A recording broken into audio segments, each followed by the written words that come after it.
The massive crystalline chamber of the Galactic Council buzzed with tension as representatives from 12 different species gathered around the central holographic display.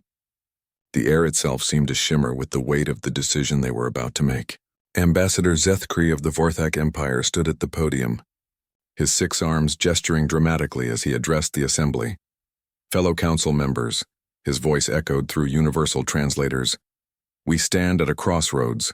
The human species has become too powerful, too unpredictable for our galaxy's stability. Murmurs of agreement rippled through the chamber.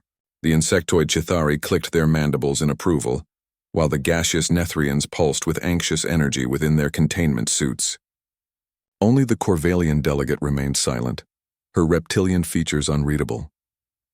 Commander Sarah Chen sat in the human observation booth, her jaw clenched as she listened to the proceedings. As Earth's primary liaison to the Council, she had witnessed many debates, but nothing quite like this. The holographic display showed detailed analyses of human expansion, technological advancement, and what the Council termed aggressive diplomatic practices.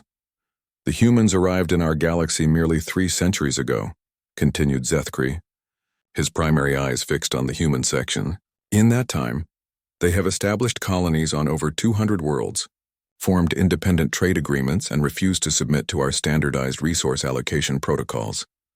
The ethereal collective's representative, a being of pure energy contained within a mechanical shell, spoke next. Their military capabilities have exceeded all projections. The recent conflict with the Razak pirates demonstrated technological innovations we did not think possible from such a young species. Sarah's fingers drummed against her chair's armrest. The Razak incident had indeed been impressive. Human forces had ended a piracy problem that had plagued 3 sectors for decades, accomplishing in 6 months what the Council's peacekeeping forces had failed to do in 20 years. What exactly are you proposing? Asked the Corvalian delegate matriarch Veltar, her voice cutting through the rhetoric. Zethkri's expression grew stern. Complete integration under Council authority.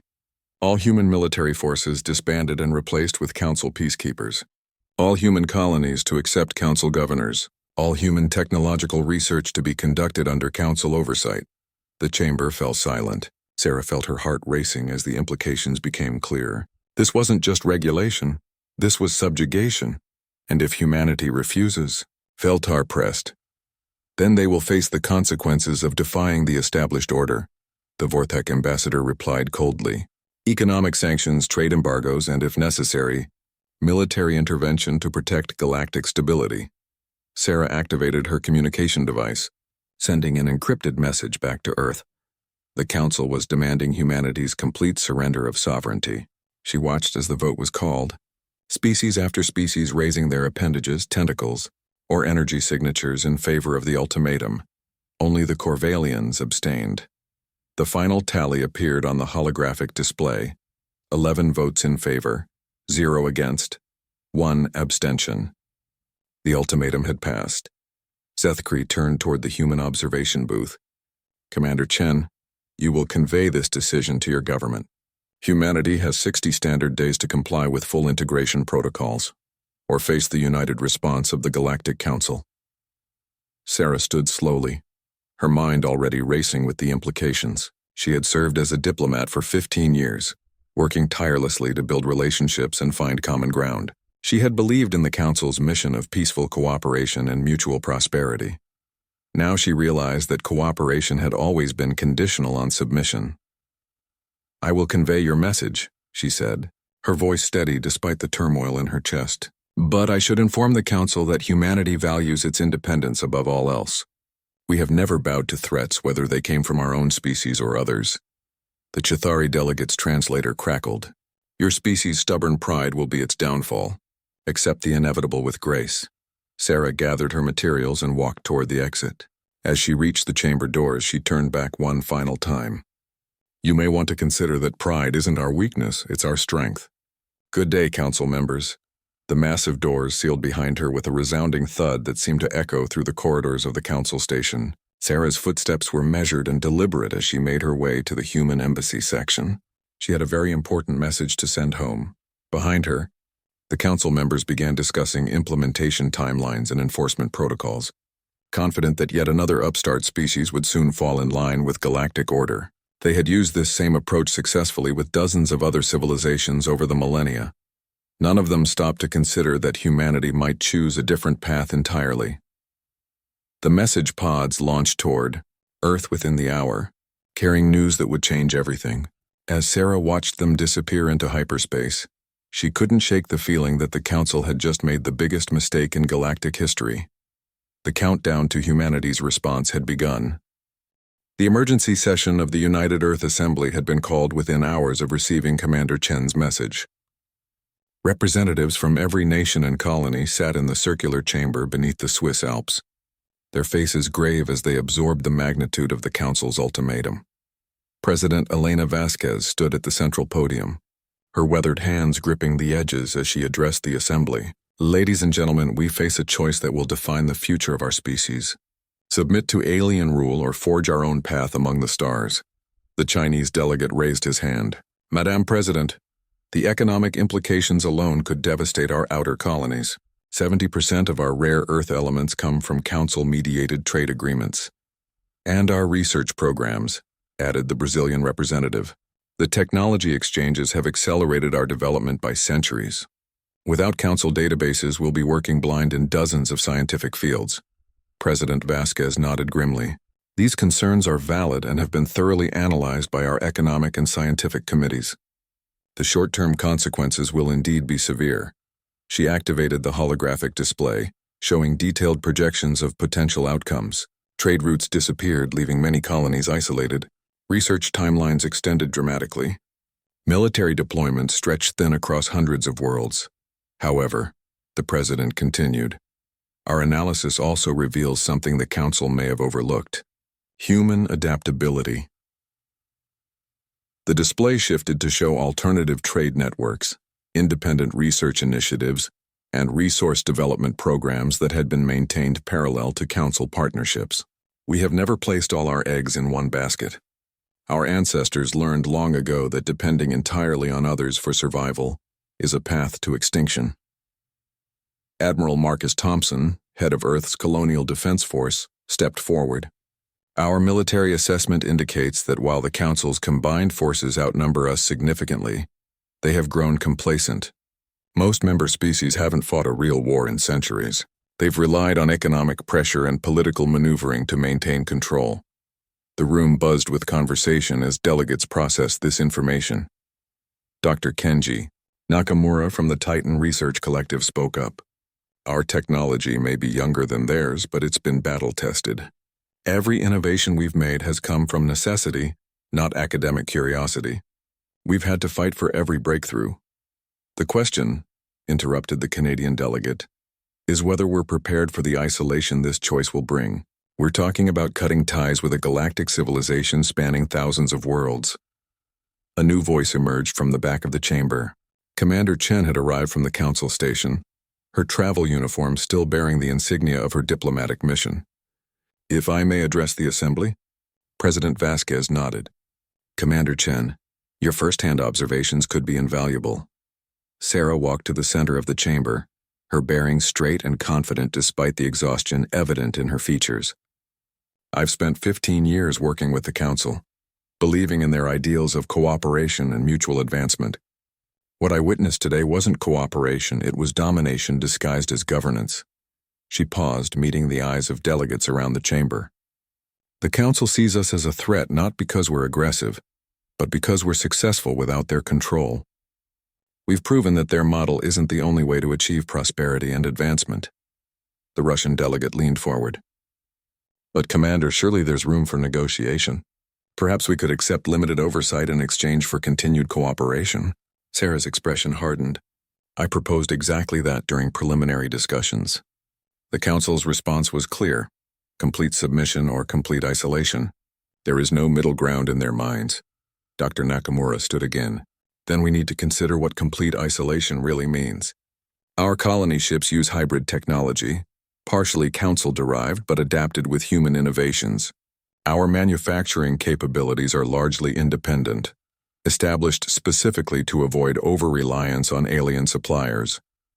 Admiral Thompson activated a series of tactical displays.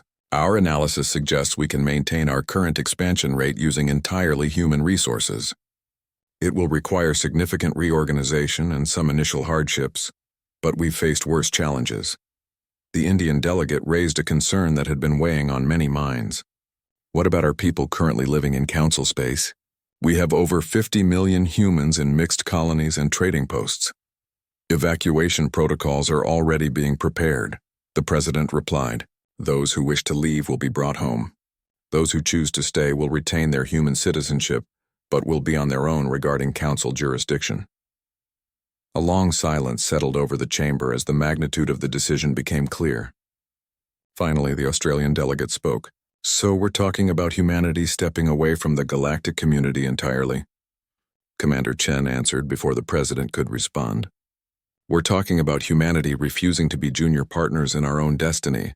The galaxy is vast enough for multiple approaches to civilization. If the Council can't accept that, then perhaps it's time to show them what human independence really looks like. The debate continued for hours, with economic projections, military assessments, and social impact studies presented from every angle. But as dawn broke over the Alpine peaks, the consensus became clear. President Vasquez called for the final vote as the assembly reconvened. All those in favor of rejecting the Council ultimatum and proceeding with independent human development? Hands rose throughout the chamber, not unanimous but an overwhelming majority. The motion carries, President Vasquez announced. Effective immediately, humanity withdraws from all Council agreements and begins full independence protocols. As delegates filed out to begin the monumental task of reshaping human civilization, Commander Chen remained behind, staring at the holographic star chart still displayed above the podium. Admiral Thompson approached her. Any regrets, Commander? Sarah considered the question carefully before answering. I regret that it came to this, but I don't regret our choice. Sometimes walking away is the strongest thing you can do. The die had been cast. Humanity would stand alone. The evacuation of New Geneva Station proceeded with mechanical precision that would have impressed even the efficiency-obsessed Chithari. Captain Lisa Park watched from the bridge of the transport vessel Odyssey's Dream as the last human civilian shuttles departed the massive trading hub that had been humanity's gateway to the galactic economy for over a century. Final count, Captain, reported her communications officer. 47,612 human citizens successfully evacuated from Council space. Another 12,000 chose to remain with Council citizenship. Lisa nodded, her expression betraying none of the emotion she felt watching their people leave behind lives they had built among the stars. Signal the convoy. All ships prepare for departure. Behind them, New Geneva Station continued its normal operations. Alien traders conducted business as usual, but Lisa could see the empty docking bays where human vessels had once filled the commerce levels. The economic impact was already becoming visible. Dr. James Wright, Earth's former chief science liaison, stood beside her at the observation deck. The Corvallians requested a private meeting before we leave, he said quietly. Matriarch Veltar wants to speak with you personally. What's her angle? Lisa asked, though she suspected she already knew. Unknown, but she was the only council member who didn't vote for the ultimatum. Could be worth hearing her out. An hour later, Lisa found herself in a neutral meeting room aboard the station, facing the imposing figure of Matriarch Veltar. The Corvallian leader's scaled features showed an intelligence that had made her species valuable mediators in galactic disputes for millennia. Captain Park, Veltar began, her voice carrying the weight of centuries. My species has observed the rise and fall of many civilizations.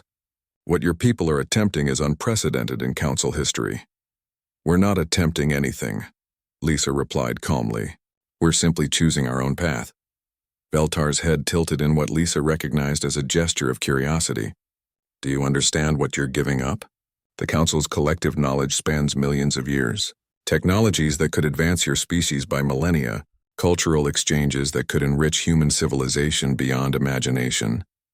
And all we have to do is give up our independence, Lisa countered. Forgive me, Matriarch, but that price is too high. The Council believes humanity is making an emotional decision based on pride rather than logic.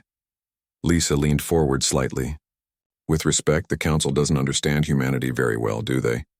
We've survived ice ages, world wars, plagues, and resource shortages that would have destroyed most species. We didn't survive by being logical, we survived by being stubborn. Veltar was quiet for a long moment, studying the human captain with ancient eyes. My species abstained from the vote because we recognize something the others do not. Humanity's strength isn't in your technology or your military capabilities. It's in your refusal to accept limitations. Then why are you here? Lisa asked. To offer a warning, Veltar replied seriously. The Council will not simply allow you to leave. They view your independence as a threat to their authority. If other species see that defiance is possible, the entire structure they've built over millennia could collapse. Lisa felt a chill run down her spine. Are you saying they'll attack us? Not immediately. First, they'll try to strangle you economically. When that fails, they'll attempt to turn your own colonies against you. And when that fails, Veltar left the implication hanging. Thank you for the warning, Lisa said, standing to leave. But it doesn't change anything. We've made our choice. As Lisa reached the door, Veltar spoke again. Captain, there is something else. The Council archives contain references to another species that once chose a similar path, the Krenari Empire. They disappeared from galactic history about 50,000 years ago. Lisa turned back. Disappeared how? No one knows. Their worlds were found empty, their stations abandoned. The official records claim they transcended to a higher plane of existence. Veltar's expression suggested she didn't believe the official records. And unofficially? Unofficially, my people's oldest legends speak of a species that chose to walk between the stars rather than kneel before those who claim to rule them. Perhaps you will find your own path among those same stars. The meeting ended with more questions than answers, but Lisa carried Veltar's words with her as she returned to the human convoy. Within hours, the last human vessels had departed Council space, leaving behind trading posts, research stations, and diplomatic facilities that had represented decades of investment and relationship building. Back on Earth, the transformation was already beginning. Factories retooled to produce components previously imported from Council worlds. Research teams raced to develop alternatives to Council technologies. Colonial governors implemented emergency protocols to ensure self-sufficiency. The most dramatic changes occurred in the outer colonies. Settlements that had relied on Council trade routes suddenly found themselves isolated, forced to develop local solutions to problems they had never faced before. Some struggled, but others thrived, discovering resources and capabilities they had never needed to explore. On Europa Station, Administrator Helen Chang watched her engineering teams convert a tourism facility into an advanced manufacturing center. The Council thought we were dependent on them, she told her staff during a planning meeting. They're about to learn the difference between convenience and necessity. Similar scenes played out across human space. The Luna shipyards expanded rapidly to replace Council-built vessels. Mars agriculture programs developed new crops adapted to local conditions, rather than relying on alien food imports. The asteroid mining operations increased production to compensate for lost rare earth trade. But perhaps the most significant change was psychological. Humans who had grown comfortable with Council oversight rediscovered the pioneering spirit that had carried their ancestors across oceans and eventually to the stars. They stopped asking, "How do the aliens do this?" and started asking, "How can we do this better?" 3 months after the withdrawal, President Vasquez received a report that brought a rare smile to her face. Human industrial output had not only maintained pre-withdrawal levels, but had actually increased by 12%. Colonial population growth had accelerated as families chose to settle in human space, rather than seek opportunities in Council territory. The gamble was paying off, but everyone knew the real test was yet to come. In the depths of space, Council vessels began appearing near human trade routes, monitoring, watching, waiting for signs of weakness. The pressure campaign Veltar had warned about was beginning. Humanity's independence would soon face its first real challenge. The attack came without warning on a routine Tuesday morning. Earth Standard Time. The mining colony of Kepler 442b, home to 8,000 human settlers, found their communication arrays jammed and their supply ships mysteriously failing to arrive. It wasn't until a passing human patrol vessel investigated that the truth became clear. Commander Rodriguez of the patrol ship Intrepid stared at his tactical display in disbelief. Confirm that reading, Lieutenant. Confirmed, sir. Council naval vessels maintaining position at the system's edge. They're not responding to hails, but they're definitely blocking all traffic in and out. Rodriguez opened a channel to the colony. Governor Hassan, this is Commander Rodriguez. We've identified the source of your supply delays. Council ships are maintaining a blockade of your system. Governor Hassan's voice crackled through the interference. A blockade? On what grounds? Unknown, sir. They're not responding to communication attempts. This scene repeated itself across a dozen human colonies over the following weeks. No direct attacks, no formal declarations, just the systematic isolation of human settlements through what the Council termed navigation safety protocols and customs inspection procedures. Admiral Thompson sat in the war room beneath Geneva, studying the pattern of Council interventions with growing frustration. They're smart about it, he admitted to his staff. Never quite crossing the line into open warfare, but steadily strangling our outer colonies. Intelligence Officer Maria Santos pulled up a holographic map showing affected systems. Sir, the pattern is clear. They're targeting our newest and most remote settlements first, the ones with the smallest populations and least developed infrastructure. Trying to force us to abandon them, Thompson concluded. Make the cost of independence too high to bear. It's working, sir, Santos reported grimly. 3 colonies have already requested evacuation. 2 more are considering it. President Vasquez entered the briefing room, her expression grim. Admiral, I've just received word from our diplomatic channels. The Council is willing to end these safety inspections in exchange for our acceptance of their original ultimatum. So much for their claims of peaceful cooperation, Thompson muttered. The President activated the main display, showing casualty reports from the affected colonies. No direct deaths yet, but medical emergencies are mounting. Kepler 442b had a mining accident 3 days ago, and their medical supplies are running critically low. Dr. Nakamura, now serving as Director of Emergency Technologies, spoke up from his position at the conference table. Madame President, my teams have been working on a solution to the communication jamming. We think we can adapt our quantum entanglement networks to bypass their interference. How long? The Admiral asked. 48 hours for the first test. Maybe a week for full deployment across affected systems. President Vasquez nodded. Do it. In the meantime, Admiral, what are our military options? Thompson's jaw tightened. Limited. They're operating in neutral space, technically within their rights under galactic law. If we engage them directly, we become the aggressors. And if we don't engage them, our people suffer. The President replied. Find me a third option, Admiral. The third option came from an unexpected source. Captain Park, now commanding the newly constructed vessel Human Spirit, had been conducting deep space reconnaissance when she intercepted a Council military communication. The translation made her blood run cold. Admiral, she reported via quantum link, I'm transmitting Council military communications we've intercepted. They're not just maintaining blockades, they're planning to escalate. Thompson reviewed the intercepts with his intelligence team. The implications were staggering. The Council wasn't just trying to pressure humanity into submission. They were preparing for what their communications termed pacification operations. They're planning to invade, Santos concluded after analyzing the tactical deployments. 3 major battle groups moving into position around our core systems. President Vasquez convened an emergency session of the Earth Assembly.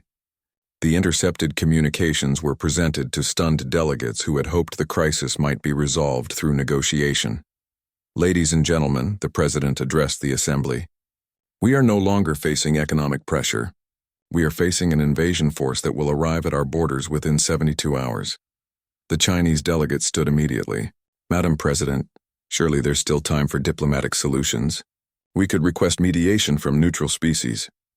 Commander Chen, now serving as Director of Galactic Affairs, shook her head. Sir, we've attempted to contact every neutral species in the region. None are willing to risk Council displeasure by mediating this dispute. The Brazilian representative raised her hand. What about the Corvalians? They abstained from the original vote. Matriarch Veltar sent a private message, Chen replied. Her exact words were, "The young eagles must learn to fly alone or fall from the sky."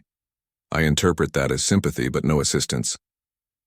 Admiral Thompson stepped forward with tactical projections. The Council's advantage in numbers is significant but not overwhelming. Our ships are newer, Our crews are experienced from the recent Rizak campaigns and will be fighting on our home territory. What are our chances? The president asked directly.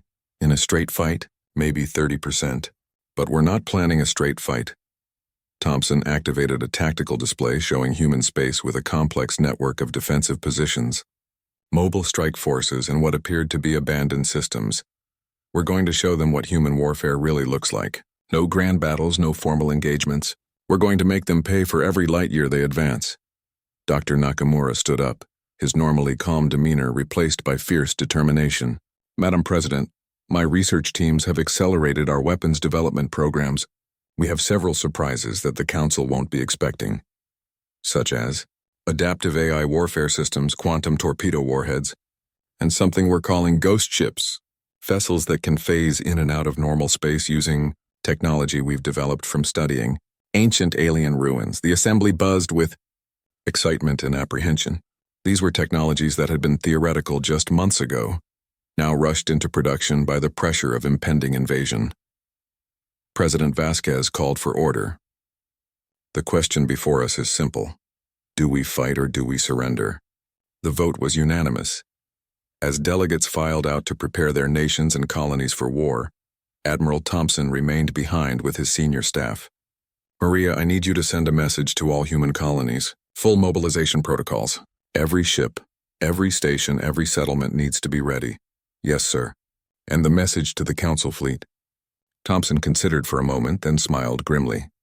Tell them that humanity appreciates their concern for galactic stability.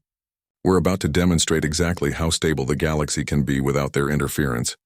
The Council had made a fatal error. They had mistaken human cooperation for human weakness. In 72 hours, they would learn the difference. The war for human independence was about to begin. The first shots of the war were fired not by massive battle cruisers, but by a small human research vessel that officially didn't exist.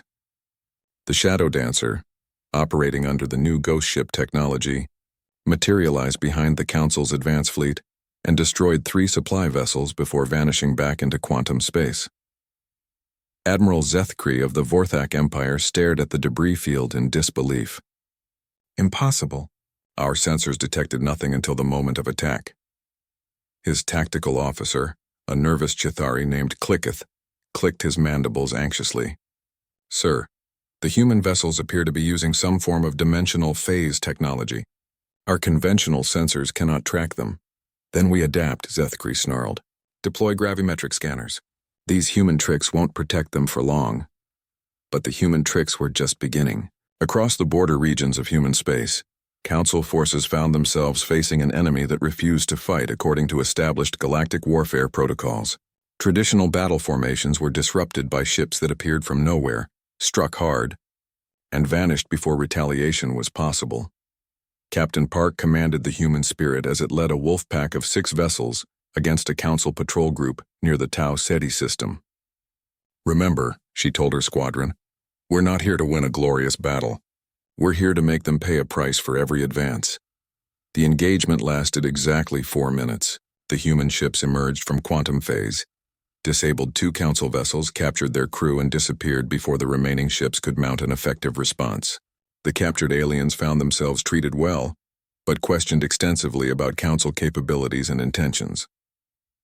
Meanwhile, in the deeper regions of human space, Dr. Nakamura's research teams worked around the clock to deploy their newest innovations.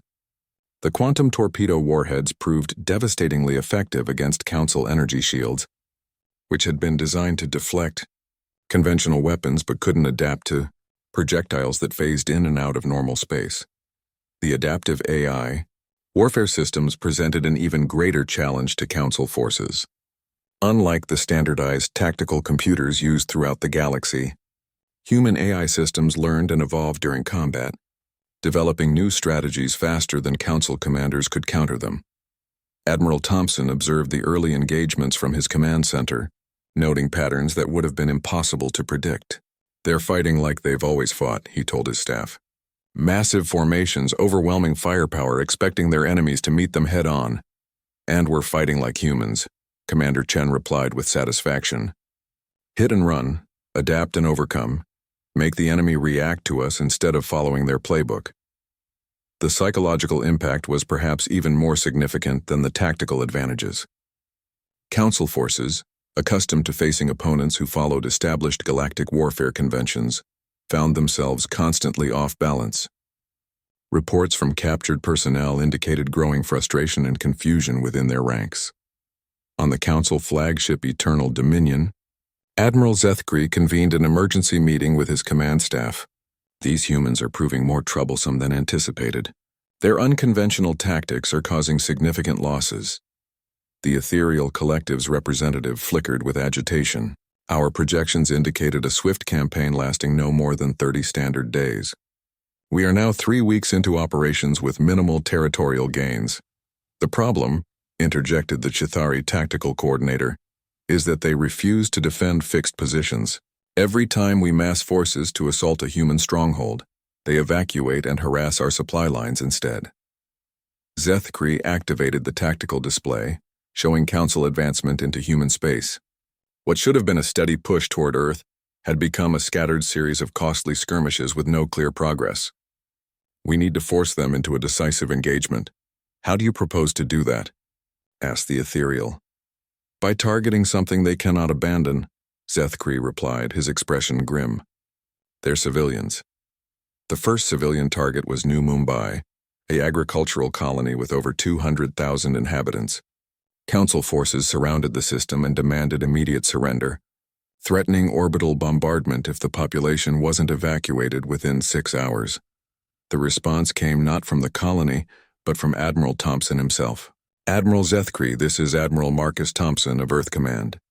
You have 30 seconds to withdraw from New Mumbai space before we demonstrate why threatening human civilians is a mistake. Zethkri laughed at the transmission. Admiral Thompson, you have perhaps 50 ships in this entire sector. I have 300. Your threat is meaningless. 25 seconds, Thompson replied calmly.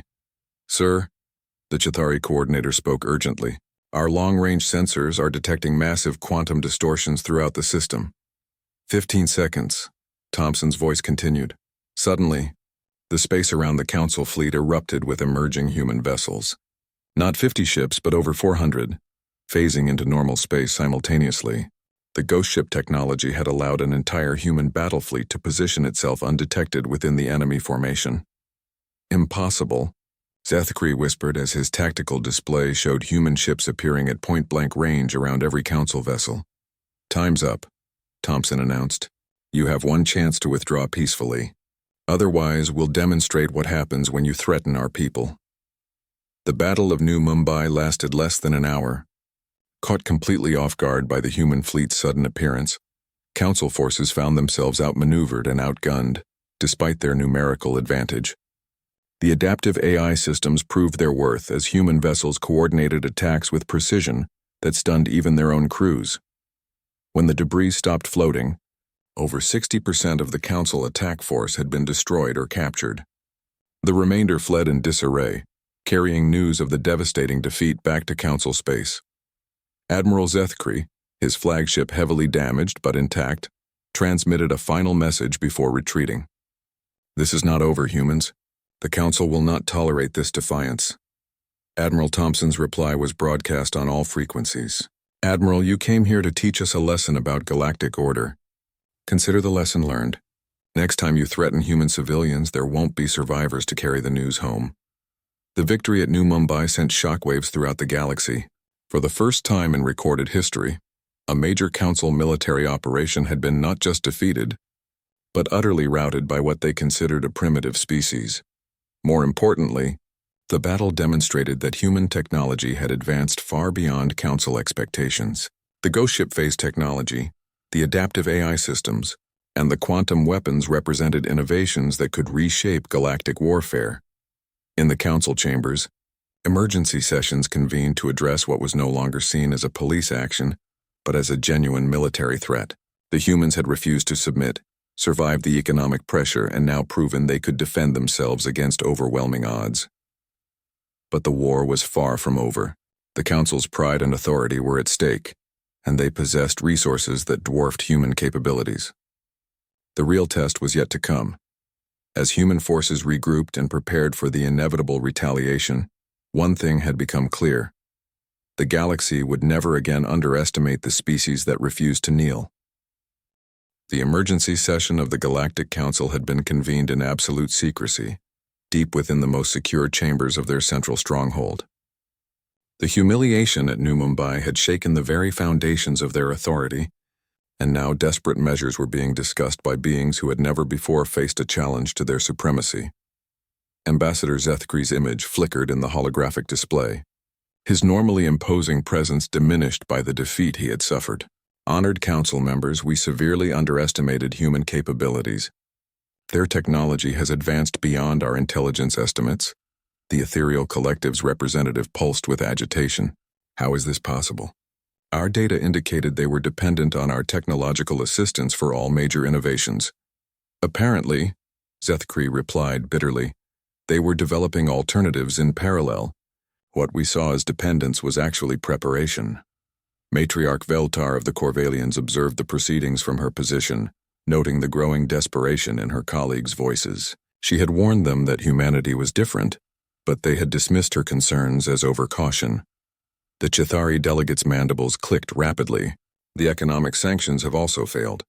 Human colonies are not only surviving but expanding. Their trade networks have actually strengthened without our interference. Because they're trading with species outside our influence, the Nethrian representative added, their gaseous form swirling with frustration.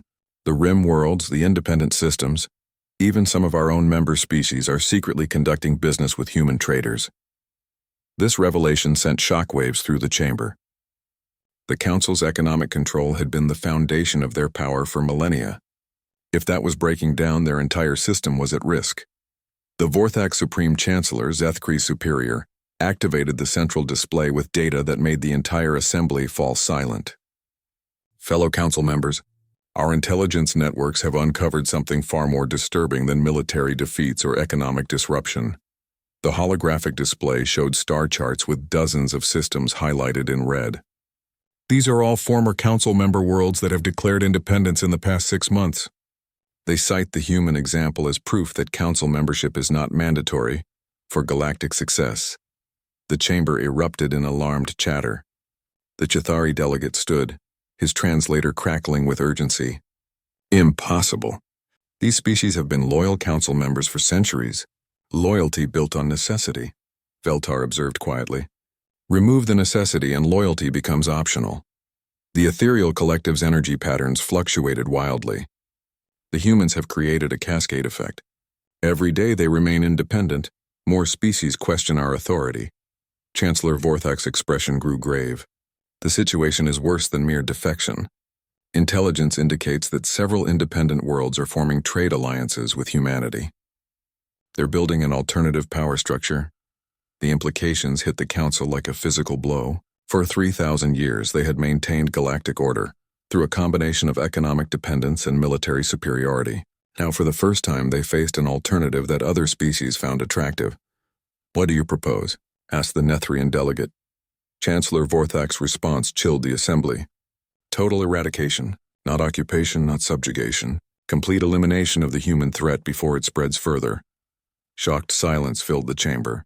Even by council standards, genocide was an extreme measure, typically reserved for species that posed existential threats to galactic civilization.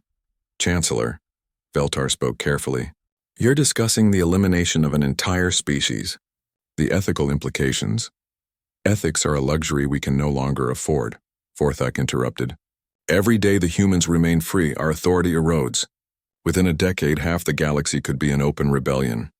The Chithari delegates' mandibles clicked nervously.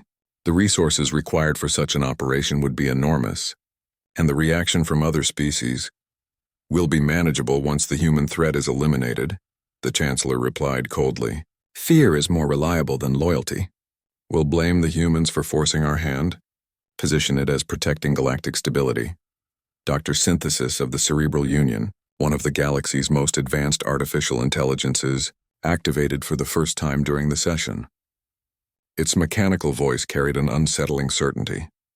Analysis complete. Human elimination probability using conventional forces, 23.7%. Recommend deployment of Omega-class extinction weapons. The chamber fell dead silent. Omega weapons were theoretical superweapons that existed only in the darkest Council archives, designed during the ancient wars, but never deployed. They were capable of rendering entire star systems uninhabitable. You're talking about weapons that have been banned for 3 millennia, Veltar protested. The ecological damage alone is preferable to the collapse of galactic civilization, Chancellor Vorthak concluded. The vote is called. All in favor of authorizing Omega Protocol against human space? One by one, representatives raised their approval signals. The Vorthak, the Chithari, the Ethereals, the Nethrians, even species that had remained neutral through most of the crisis. Fear of losing their positions in the galactic hierarchy outweighed their ethical concerns. Only the Corvalians abstained. Motion carries, the Chancellor announced. Omega Protocol is authorized. Complete sterilization of human space within 60 standard days. As the session concluded and representatives dispersed to prepare for the ultimate solution, Veltar remained in the chamber, staring at the star charts showing human territory. Her ancient mind wrestled with the magnitude of what had just been decided. Within her private quarters, she activated a highly encrypted communication system that few knew existed. The signal traveled through quantum channels to a destination deep in independent space, where it was received by a figure she had not contacted in decades. Matriarch Veltar, the voice responded, tinged with surprise. This is unexpected. Commander Chen, Veltar replied, using Sarah's current title in human intelligence. I have information that your people need to hear immediately. Meanwhile, in human space, Admiral Thompson was reviewing the latest intelligence reports when his communications officer interrupted with urgent priority signal. Sir, we're receiving a transmission from an unknown source. Quantum encrypted using protocols that predate Council systems. Put it through, Thompson ordered. Veltar's image appeared on the holographic display, her reptilian features grave with concern. Admiral Thompson, I am Matriarch Veltar of the Corvalian Confederacy. I come with a warning that may save your species. Thompson leaned forward, recognizing the alien leader who had abstained from the original ultimatum. I'm listening, Matriarch. The Council has authorized Omega Protocol. They plan to use extinction-level weapons against all human worlds. You have perhaps 60 days before the sterilization begins. The blood drained from Thompson's face. He had studied the ancient galactic wars and knew what Omega weapons could do. Why are you telling us this? Veltar's expression showed something that might have been respect. Because in 3,000 years of Council dominance, you are the first species to prove that alternatives are possible. The galaxy needs that proof even if the Council cannot tolerate it. Can these weapons be stopped? They are manufactured in only 3 locations, all heavily defended. The weapons themselves are transported by the most secure fleets in Council space. Veltar paused. However, my people have ancient grudges against the Council. We remember what it was like before their dominance. Thompson understood immediately. You're offering an alliance. I'm offering information, resources, and perhaps a few ships that might find themselves in convenient positions when the time comes. Veltar's smile was predatory. The Council believes they have eliminated all threats to their authority. They are about to learn that age and patience can be more dangerous than youth and aggression. As the transmission ended, Thompson immediately called for a full staff meeting. The war had just escalated beyond anything they had imagined, but they were no longer fighting alone. The Council's desperation had driven them to genocide, but it had also driven them to make new enemies. The galaxy was about to witness whether an ancient alliance between 2 species who refused to kneel could stand against the combined might of galactic civilization. The final phase of the war was about to begin. The joint operation was launched simultaneously across 3 different sectors of Council space, coordinated with precision that would have impressed the galaxy's finest military strategists. Human ghost ships, phasing in and out of normal space, worked alongside ancient Corvalian vessels that had been hidden for centuries, waiting for this moment. Admiral Thompson commanded the assault on the primary Omega facility from the bridge of the human spirit, while Matriarch Veltar led the Corvalian forces from her flagship, Ancient Wisdom. Captain Park's squadron targeted the secondary facility, and Commander Chen coordinated intelligence operations across all fronts. Phase 1 complete, reported the tactical officer as the last of the facility's outer defenses fell. Human and Corvalian forces have secured the perimeter. Thompson studied the massive installation before them. The Omega Weapon Manufacturing facility was a testament to Council engineering, built into an asteroid the size of a small moon, and defended by technology that had protected it for 3 millennia. Matriarch, he opened a channel to Veltar. Your people's knowledge of the facility layouts is proving invaluable. Veltar's response carried grim satisfaction. My ancestors helped design these places, Admiral, before the Council decided that younger species couldn't be trusted with such responsibility. As their combined forces penetrated deeper into the facility, they discovered the true scope of the Council's desperation. Not only were Omega weapons being prepared for deployment against human space, but contingency plans existed for their use against any world that showed signs of rebellion. Dr. Nakamura, now serving as a field technology specialist, examined the weapon systems with horrified fascination. Admiral, these aren't just planet killers. They're designed to make entire star systems uninhabitable for thousands of years. How many were they planning to deploy? Thompson asked. According to these schematics, enough to sterilize every human world simultaneously. Nakamura's voice carried disbelief. They were going to commit genocide on a scale never before seen in galactic history. The realization that they had been minutes away from complete annihilation drove the human forces to fight with desperate efficiency. Every Council defender they encountered faced opponents who knew they were fighting for the survival of their entire species. Meanwhile, the broader implications of the joint human-Corvallian operation were reverberating throughout the galaxy. The sight of 2 species working together to challenge Council authority was having exactly the effect Chancellor Vorthak had feared. Reports flooded in from across Council space. The Zenthari Collective had declared independence. The Valdris Republic was withdrawing from Council treaties. Even some long-standing member species were beginning to question agreements they had accepted for centuries. On the Council's central command station, Chancellor Vorthak watched his empire crumbling in real time. Status report on the Omega deployment, he demanded. His aide, a trembling Chithari, delivered news that confirmed his worst fears. Sir, all 3 facilities have been compromised. The weapons cannot be deployed as planned. What about the backup protocols? The humans and Corvallians have demonstrated detailed knowledge of our defensive systems. Sir, we believe there may be other species providing them with intelligence. Vorthak's expression darkened as the full scope of the conspiracy became clear. The humans hadn't just inspired rebellion, they had somehow united disparate species against Council authority. Back at the Omega facility, Admiral Thompson received the transmission he had been waiting for. Admiral, this is Captain Park. Secondary facility secured. All Omega weapons captured or destroyed. Confirmed, came Commander Chen's voice. Third facility neutralized. Intelligence indicates no backup Omega capabilities remain in Council space. Thompson allowed himself a moment of relief before activating the general communication system. All units, this is Admiral Thompson. Primary objectives achieved. Omega threat has been eliminated. Cheers erupted across human and Corvallian ships alike, but Thompson knew their work wasn't finished. The Council still possessed conventional forces that could devastate human colonies, even if they couldn't commit genocide. Matriarch Veltar's image appeared on his communication screen. Admiral, my sensors are detecting massive Council fleet movements. They're marshalling everything they have for a final assault. How long do we have?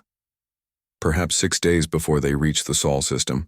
This will be their last chance to crush human independence before more species follow your example. Thompson nodded grimly. Then we'd better make sure they understand the cost of that assault. What followed was perhaps the most complex military operation in galactic history.